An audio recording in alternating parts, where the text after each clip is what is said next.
Good day, everybody. It is Calxiyn here, and I am here to talk to you guys about the utter shit show that the RWBY design contest is right now.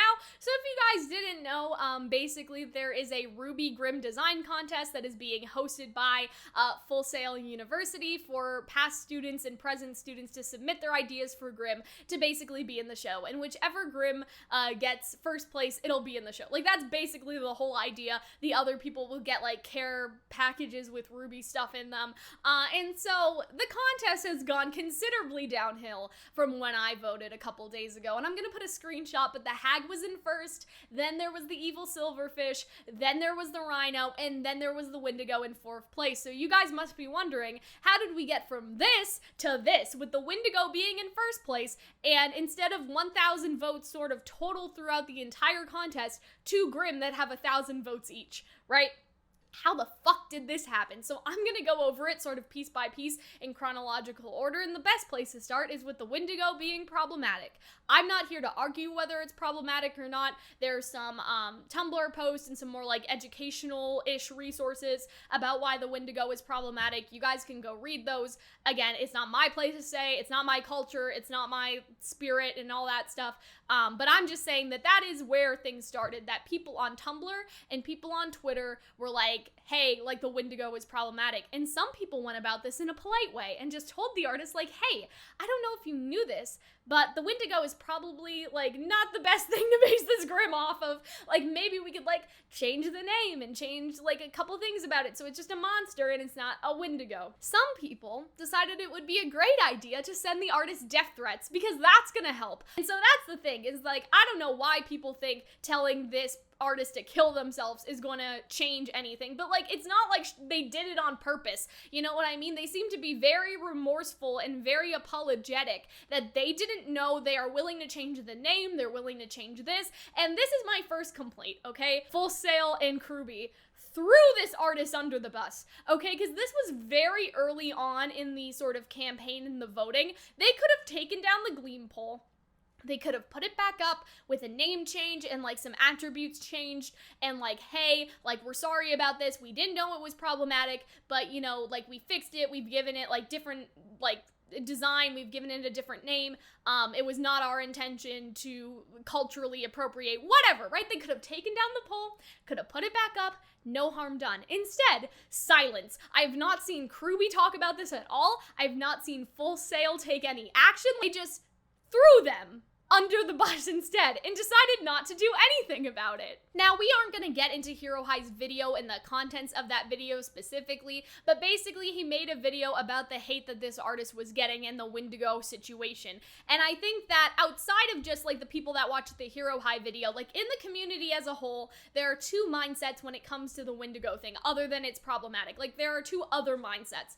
And that is, hey, the artist doesn't deserve fucking death threats. I'm gonna vote for it so I can support this artist, right? They definitely have been wronged by a minority, like, toxic portion of the community who thinks that's okay and that's a way to get change. It's not, right? And so that's, like, one side of people. It's like, hey, I want to support the artist. I'm gonna vote for the Windigo Grimm. And there are the people that I think it's fair to say that there are definitely some people that are like, you know what would be funny? Like, Rooster Teeth and RWBY goes around like they're so woke, and then there's a problematic Grimm that wins and is put in their show, and now RWBY's problematic. Like, I'm definitely sure that there are some people that think like that, okay? I'm not saying everyone does. I'm saying there are multiple, like, mindsets for this situation and why someone would vote for the Windigo, but we cannot deny the irony that people would sort of see if they think that Rooster Teeth has this sort of, like, oh, we're so woke thing going on, right? That's not my opinion. I'm just saying that's the other mindset,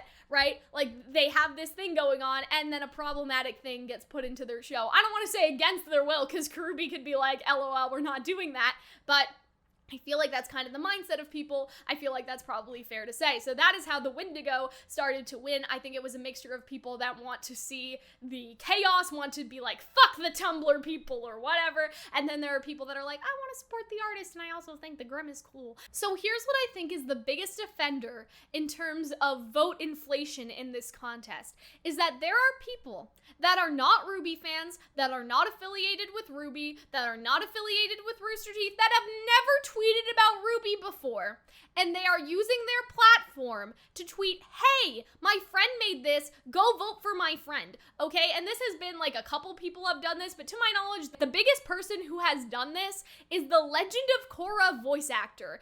And I put her Twitter in Twitter and stuff like that, and basically what you can do is, like, you can look at somebody's and then put in a phrase and see how many times they've tweeted about said thing, right? So for example, I did her Twitter then RWBY, and the only thing that has ever been tweeted was somebody adding her being like, hey, Korra's voice actor for RWBY Volume 4, that would be cool, get on it, Rooster Teeth. Like, that's basically the only tweet that's in there.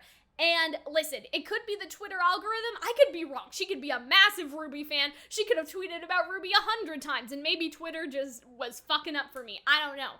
But I think that it's really, really shitty to promote someone not based on their artistic merit or what you think is the best design, but to tell your fans who may not even like RWBY and are just doing something because that you told them to, like, hey, go vote for this, like, go vote for this Grimm, because this is my friend's Grimm. You don't know what a Grimm is, because you don't watch RWBY. I don't know what a Grimm is either, but go vote for them, because they're my friend, right? And so that is the vibe that I get, because listen, there are probably Korra fans who watch RWBY. There are probably RWBY fans who have watched Korra, right? Like, there is some overlap in these two fan communities, but I feel like that it is a high possibility that some people have just voted because their favorite voice actor told them to vote for their friend, and that is not how the contest should be run. Like, this contest is hosted by a university. What type of educational value, like, what type of message does that send? Like, oh, you don't need to be good, you just need to have, like, friends in high places. And I know that's how the industry works, right? Connections, like who you're connected to. But that's not something that you should be promoting,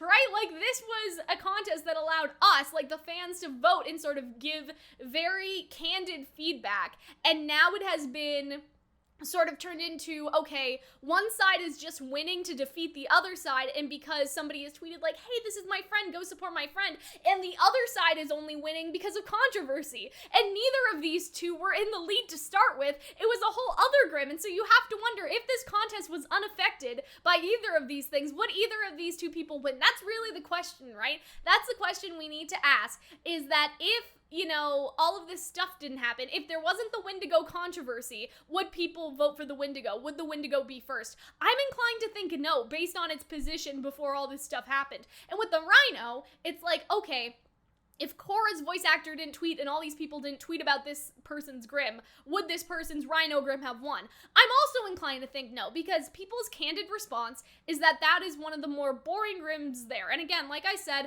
I'm not saying that to be mean. Like, there are fodder Grimms like the Beowulfs and stuff, and there are intense Grimms like the Nukalave and the Apathy, right?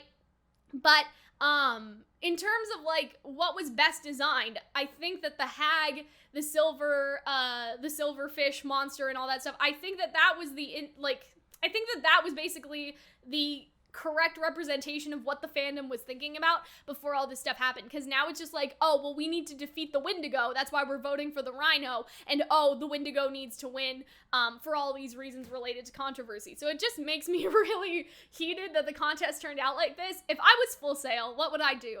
I would have taken down the contest and restarted it a couple days ago, right? Like, when the Windigo thing was first happening. Right, because then that would have prevented, you know, Hero High or whoever making a video, maybe it would have, I don't know.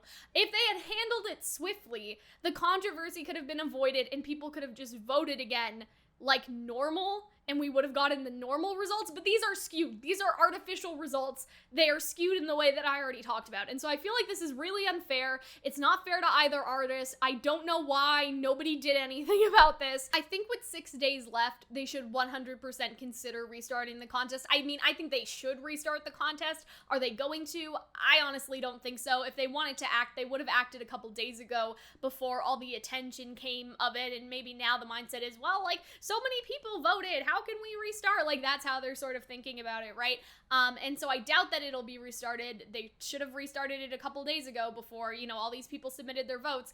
And I don't know if by restarting it, we would get an actual representation of which design should be in the show, if that makes sense, because people would still have the controversy stuff in the back of their minds and all that. I will say, though, I think that inherently people are a little lazy, and if they don't actually care that much about, like, what Grimm is in the show, they may not not go back and vote. Because, like, like, say I came from that voice actor's Twitter, and they were like, oh, guys, like, the poll got, like, reset, like, let's do it again. I would be like, I have to log into my Facebook, I have to go back on this site, like, I have to vote in this poll again. Like, some people are gonna subconsciously not want to go through all that effort again, and so maybe we would get a, like, realistic representation of what the poll could have been like with all these outside influences being erased, if that makes sense, without all these outside influences, right? So yeah, that's all I have to say. I hope that you guys enjoyed this video, and I will see you guys in the next one. Bye, guys.